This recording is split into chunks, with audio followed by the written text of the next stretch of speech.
मन शांत क्यों नहीं होता?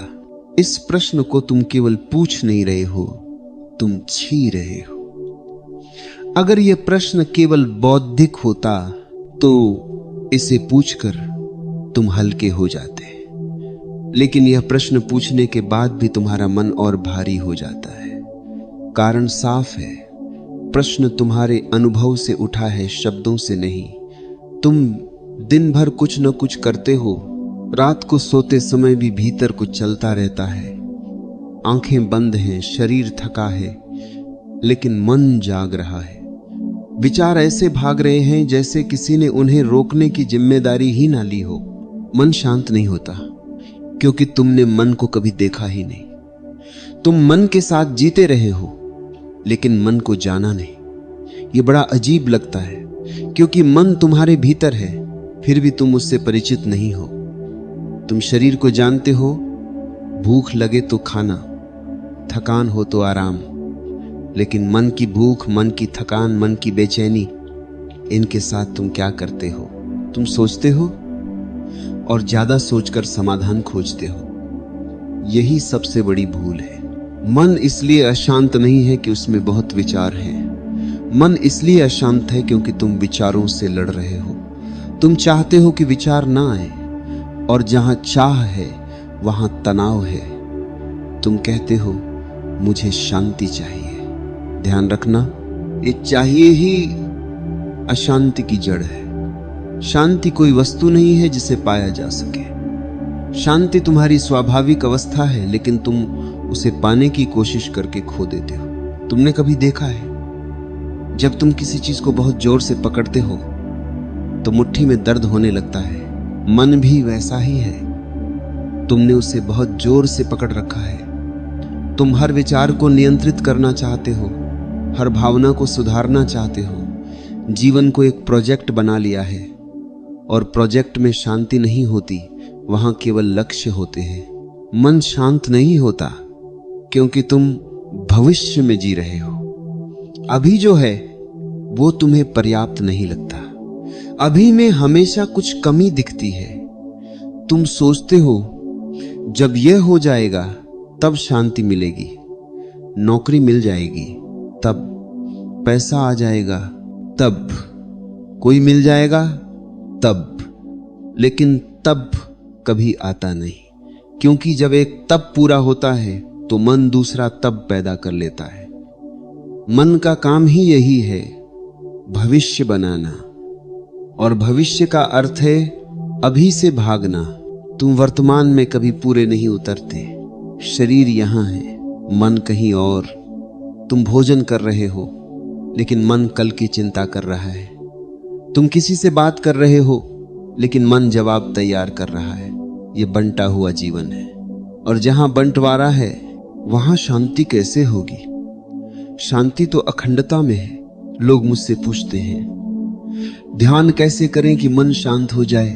मैं उनसे कहता हूं, ध्यान मन को शांत करने के लिए नहीं है, ध्यान मन को देखने के लिए है। फर्क बहुत सूक्ष्म है, लेकिन क्रांतिकारी है। जिस दिन तुम मन को शांत करने की कोशिश छोड़ दोगे, उसी दिन मन शांत होना शुरू हो जाएगा, क्योंकि अब लड़ाई खत्म हो गई। तुम्हें यह समझना होगा कि मन तुम्हारा शत्रु नहीं है। मन एक यंत्र है, लेकिन तुमने यंत्र को मालिक बना लिया है। जैसे कोई आदमी कार में बैठकर कार से पूछे कि कहां जाना है। कार का काम चलना है, दिशा देना तुम्हारा काम है, लेकिन तुमने दिशा देना छोड़ दिया और कार जहां चाहे वहां ले जा रही है। फिर तुम कहते हो मेरी कार मुझे परेशान कर रही है। मन प्रश्न पैदा करता है और तुम हर प्रश्न का उत्तर खोजने लगते हो, लेकिन कुछ प्रश्न ऐसे होते हैं जिनका उत्तर नहीं, केवल समझ होती है। मैं कौन हूं, इसका उत्तर शब्दों में नहीं मिलेगा। मन शांत क्यों नहीं होता, इसका उत्तर भी विचारों से नहीं मिलेगा। यह प्रश्न तुम्हें अपने भीतर मोड़ने के लिए है, बाहर से उत्तर लाने के लिए नहीं। एक बात याद रखना, मन को कभी शांति का स्वाद मिला ही नहीं है। मन केवल उत्तेजना जानता है। सुख भी एक उत्तेजना है, दुख भी, चिंता भी एक उत्तेजना है, खुशी भी। शांति उत्तेजना नहीं है, शांति में कोई कंपन नहीं, इसलिए मन शांति से डरता है। शांति में मन की मृत्यु है और मन अपनी मृत्यु नहीं चाहता। इसलिए जब तुम थोड़ी देर शांत होते हो, मन तुरंत कोई विचार फेंक देता है, कोई याद, कोई डर, कोई कल्पना, ताकि तुम फिर से अशांत हो जाओ और मन बचा रहे। तुम इसे समझो, इससे लड़ो मत। जैसे कोई बच्चा शोर मचा रहा हो और तुम उसे चुप कराने लगो तो वह और शोर मचाएगा। लेकिन अगर तुम बस उसे देखो, मुस्कुराओ, उसकी ऊर्जा को समझो, वह अपने आप थक जाएगा। मन भी वैसा ही है। इसलिए पहला सूत्र यही है, मन शांत नहीं होता क्योंकि तुम मन को शांत करना चाहते हो। जिस दिन यह चाह गिर जाएगी उसी दिन कुछ बदलना शुरू होगा। लेकिन यहां एक बहुत गहरी बात छुपी है, जिसे अगर तुमने अभी समझ लिया तो आगे का रास्ता अपने आप खुल जाएगा। ये जानना जरूरी है कि देखना क्या है और सोचना क्या है, क्योंकि अभी तुम सोच को ही देखना समझ रहे हो और यहीं से सारा भ्रम शुरू होता है। अब यहीं से हमें आगे बढ़ना होगा, क्योंकि जब तक देखने और सोचने का फर्क साफ नहीं होगा तब तक मन की अशांति की जड़ तक पहुंचना असंभव है। क्योंकि अभी तक तुम जिस देखने की बात सुनते आए हो वो वास्तव में देखना नहीं है, वो भी सोच का ही एक रूप है। तुम कहते हो मैं अपने विचारों को देख रहा हूं, लेकिन भीतर कोई ना कोई टिप्पणी चल रही होती है। यह विचार अच्छा है, यह बुरा है, यह आध्यात्मिक है, यह सांसारिक है। ध्यान रखना, जहां टिप्पणी है वहां देखने की जगह सोच मौजूद है। देखना बिल्कुल मौन होता है, उसमें कोई निर्णय नहीं होता। जैसे तुम आकाश को देखते हो, बादल सफेद हैं या काले, ये तथ्य है, निर्णय नहीं। लेकिन मन को देखते समय तुम तुरंत जज बन जाते हो, और जज बनते ही तुम फिर से मन के भीतर चले जाते हो। इसलिए मन शांत नहीं होता, क्योंकि तुम उसे देखने के बहाने फिर से उसमें उलझ जाते हो। मन बड़ा चालाक है, वह तुम्हें यह भ्रम देता है कि तुम उससे बाहर खड़े हो, जबकि वास्तव में तुम उसके ही एक नए खेल में फंस चुके होते हो। तुम कहते हो आज ध्यान ठीक नहीं हुआ, बहुत विचार आए। देखो, यहां ठीक और नहीं ठीक किसने तय किया? मन ने। ध्यान में भी तुम उपलब्धि खोज रहे हो, और जहां उपलब्धि है वहां अहंकार है। अहंकार शांति का सबसे बड़ा शत्रु है। अहंकार कोई अलग चीज नहीं है, अहंकार ही मन का केंद्र है। अहंकार कहता है मुझे शांत होना है, मुझे मुक्त होना है, मुझे परमात्मा को पाना है। यह मुझे ही सारा उपद्रव खड़ा करता है। शांति वहां घटती है जहां मैं थोड़ी देर के लिए अनुपस्थित हो जाता है। तुम्हें यह समझना होगा कि मन का स्वभाव ही अशांति है। जैसे आग का स्वभाव जलना है, पानी का बहना है, वैसे ही मन का स्वभाव सोचना है।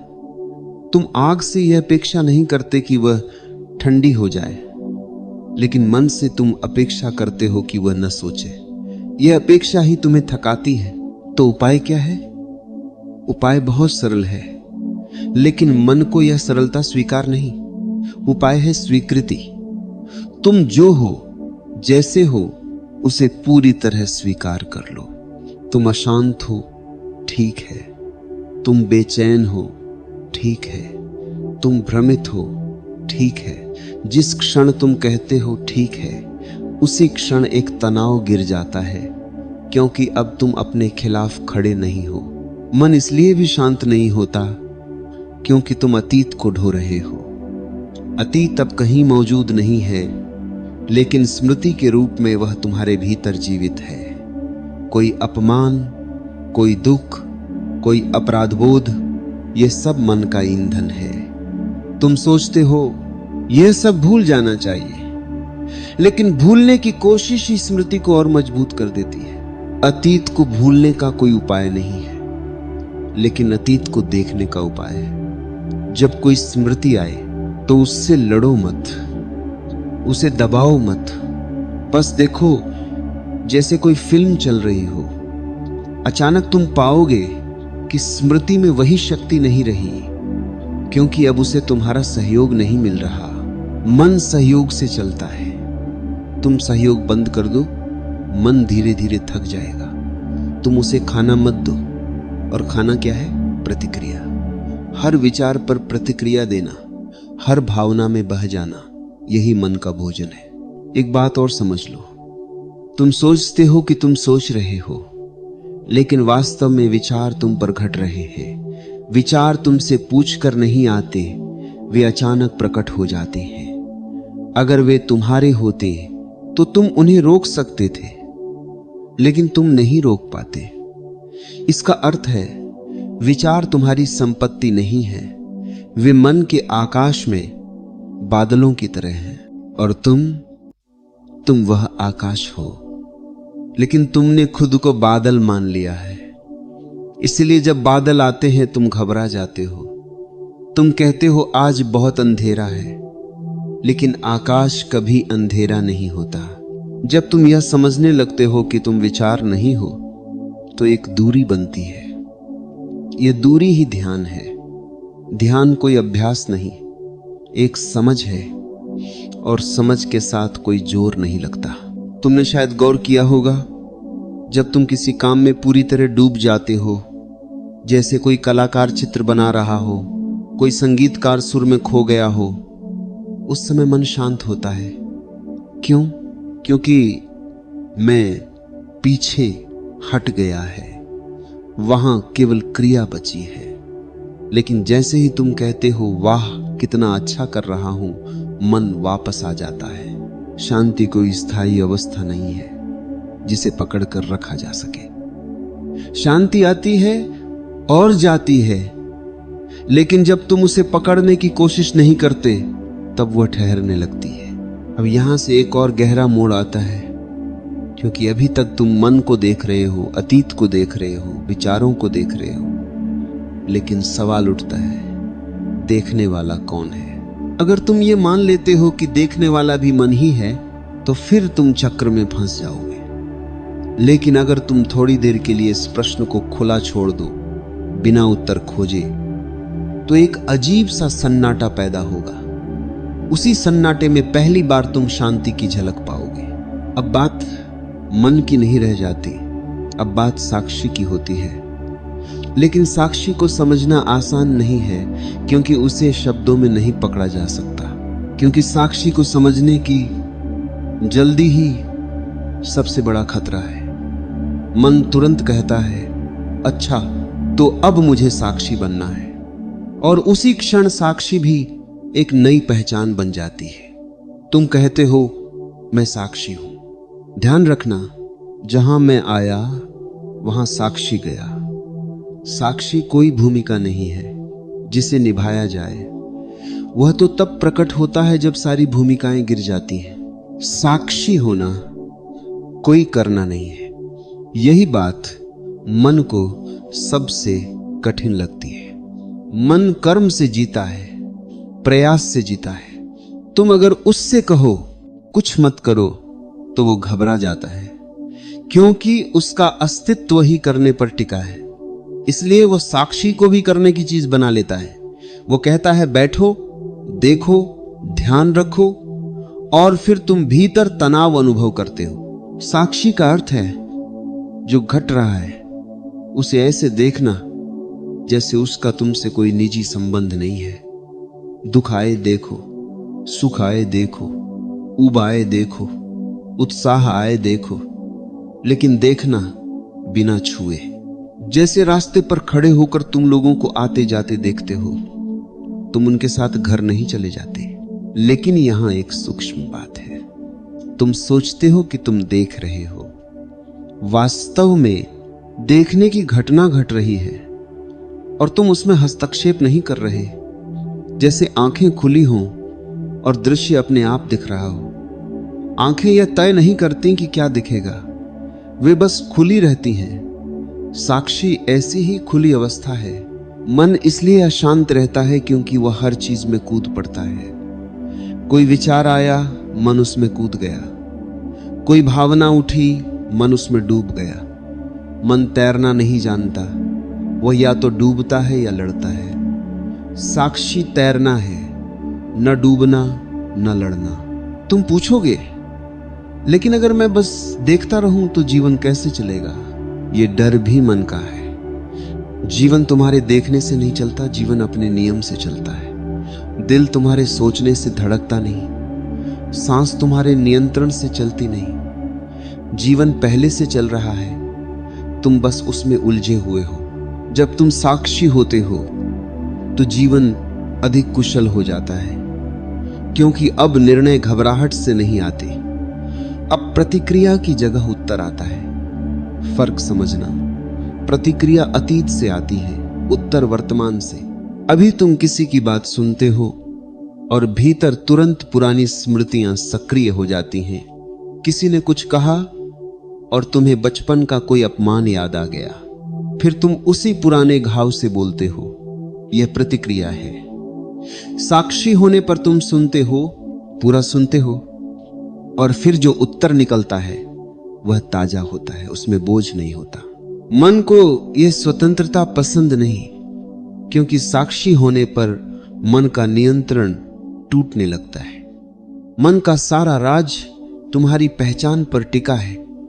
तुमने खुद को विचारों से, भावनाओं से, सफलताओं से, असफलताओं से जोड़ा हुआ है। साक्षी कहता है यह सब हो रहा है, लेकिन ये मैं नहीं हूं। ये कहना भी मत कि ये मैं नहीं हूं, बस देखो, क्योंकि कहना भी एक दावा है। साक्षी में कोई दावा नहीं, वहां कोई घोषणा नहीं, वहां केवल स्पष्टता है। धीरे धीरे तुम्हें यह अनुभव होने लगेगा कि विचारों के बीच में छोटे छोटे अंतराल हैं। दो विचारों के बीच एक रिक्तता है।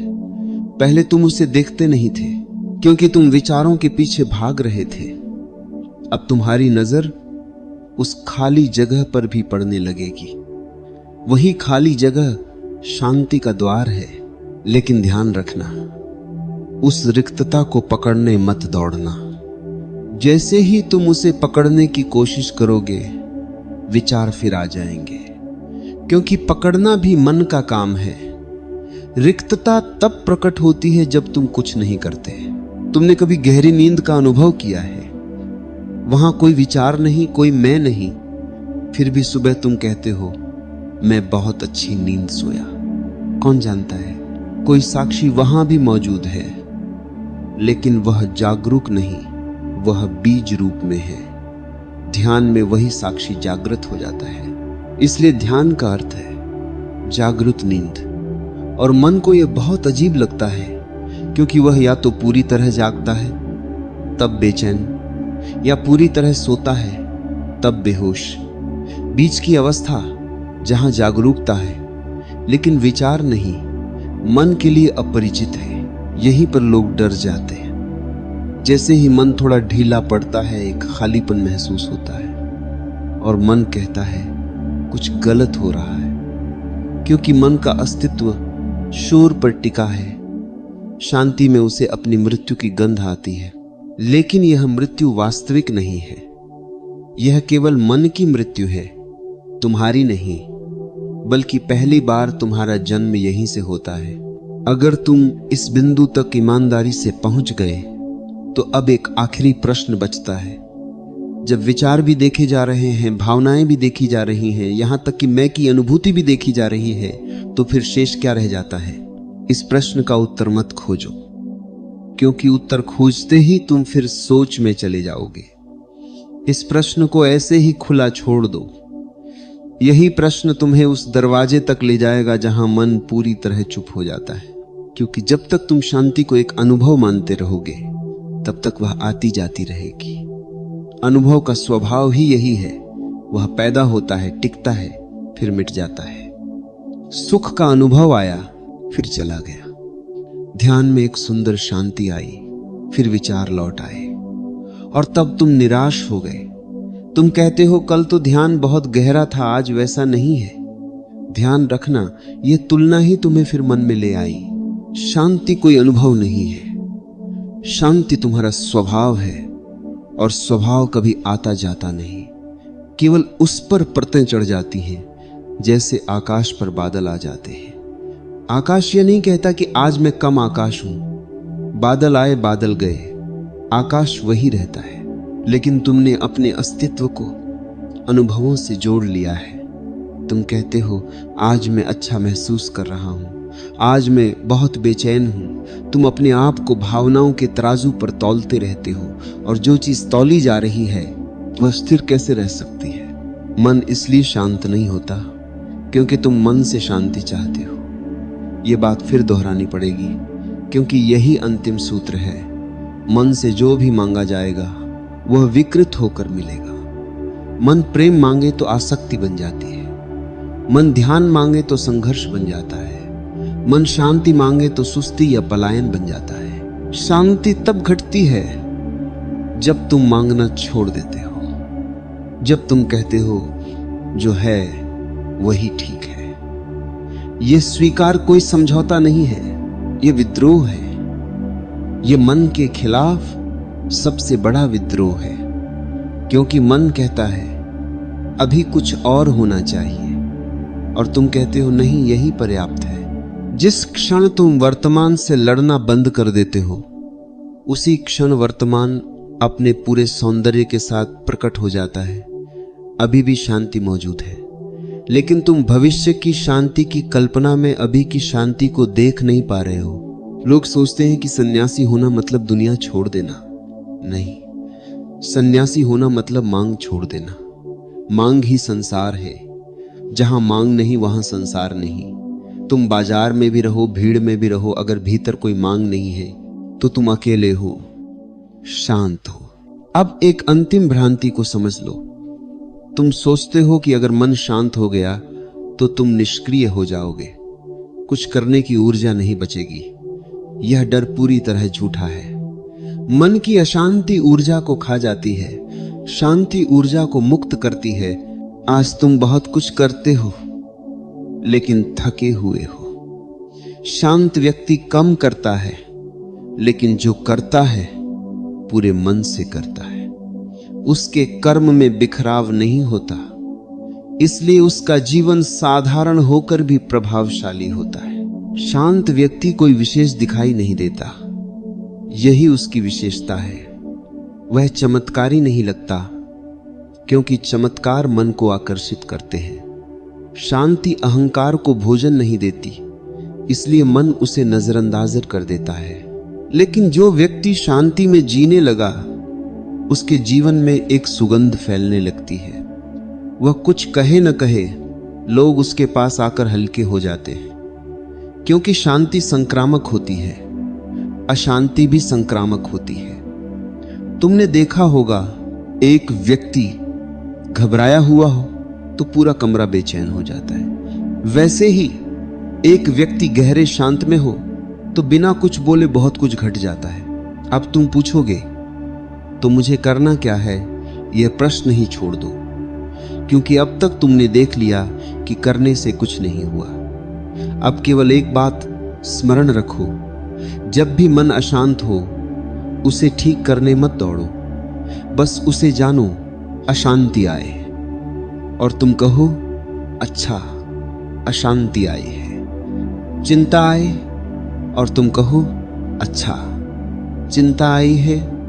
तुम उससे दूरी नहीं बना रहे, तुम उससे लड़ नहीं रहे, तुम केवल पहचान रहे हो, और पहचान में ही दूरी घट जाती है।